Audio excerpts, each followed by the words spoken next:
আজ স্বয়ং স্বরাষ্ট্রমন্ত্রী অমিত শাহ কিন্তু কলকাতার টালিগঞ্জের বুকে পা রাখতে চলেছেন এবং তার জন্য কিন্তু শঙ্খধ্বনির মাধ্যমে কিন্তু তাকে স্বাগতম জানাচ্ছে শহরবাসী। ছোট বাচ্চা থেকে বড় সকলেই কিন্তু স্লোগান দিচ্ছে।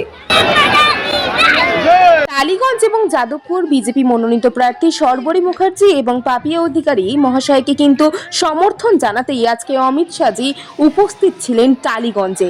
নাচে গানে কিন্তু মত্ত পাপিয়া অধিকারী এবং নিজে কিন্তু ঢাক বাজিয়ে আগমন জানালেন অমিত শাহজি মহাশয়কে। একাধিক বিজেপি প্রার্থীরা কিন্তু আজকে বলেছেন যে তাদের আজকে সেই জয়যাত্রা, আজকেই কিন্তু তাদের জয়যাত্রা তারা উদযাপন করছেন, এমনটাই কিন্তু জানান দিল টালিগঞ্জ শহরবাসী।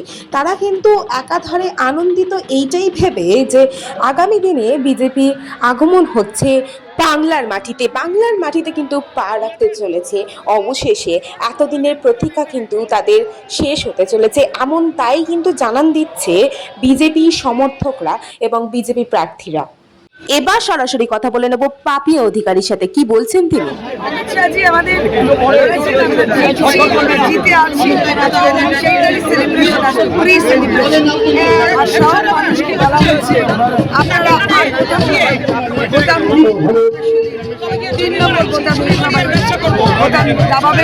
এবং ভারতীয় জনতা পার্টি আমাকে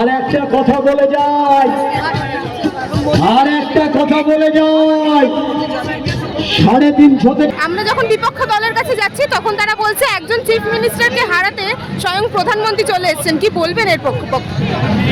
আমরা জানি না